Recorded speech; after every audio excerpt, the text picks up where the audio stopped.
Noskatieties iespējīgos mirkļus no lielhercoga Henrija 25 gadu trona jubilejas svinībām Luksemburgā.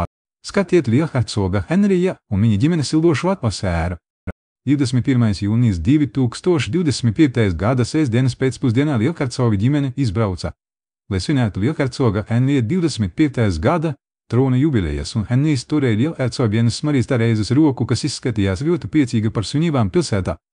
Lielhercogam Henrijam un lielhercogienei Marijai Terēzei pievienojās viņu bērni, un mārdādziņa Stefānija viņu klātbūtne piešķīra svinībām īpašu pievilcību un radīja siltu atmosfēru.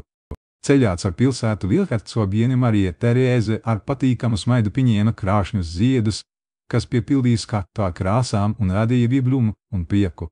Lielhercogiene Stefānija un lielhercogs Viljams šodien atstāja savus dēlus mājās, bet tādu labu prātu sagaidot un sveicinot gaidījumā esošos Luksemburgas iedzīvotājus. Place Guirlaume ir princeses Lis no Luksemburgas, un viņa ģimene ar lielu entuziasmu sagaidīja un apbrīvoja fanu pārpilno laukumu, padot nepārvaramu atmosfēru. Pulsējušā dzīvība plūst gaisā, jo neskaitāmi cilvēki pulcējušies, lai svinētu kopā ar lielhercogam un viņa ģimenei ilgūstot spilgti mirkļi kopā. Līdzīgi kā piekdien, arī šodien pievienojas lielhercoga Kenebrāja Dabaku princese Marija Astrīda un viņas vīsaustīs Erdzimis Kristians pozējušies blakus Hene ģimenei uz skatuves. Sudraba jubilēja simboliski atzīmēta ar milzīgas kūkas nobriešanu, kuru pēc tam dāvināja publikai, kamēr D. Bridgewateras un Luksemburgas Nacionālā džēza orķestra koncerti ieveda pasākumu jaunā, augstākā līmenī. Marija Terēze šajā īpašajā dienā staro nepārtraukti, atļaujoties mīļi atbalstīt savu vīru koncertu laikā, izstarojot siltumu visapkārt. Kenni un viņa māsa Marija Astrīde ir redzami aizkustināti par tik lielu publikas atbalstu.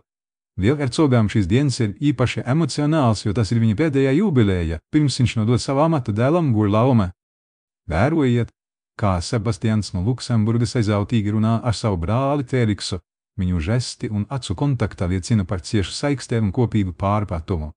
Pēc iespaidīga koncerta zāle appludināta ar košām ziedu pušķēm un sirsnīgs aplausu vilnis atskan D. Bridgewaterai un viņas talantīgajai bandai.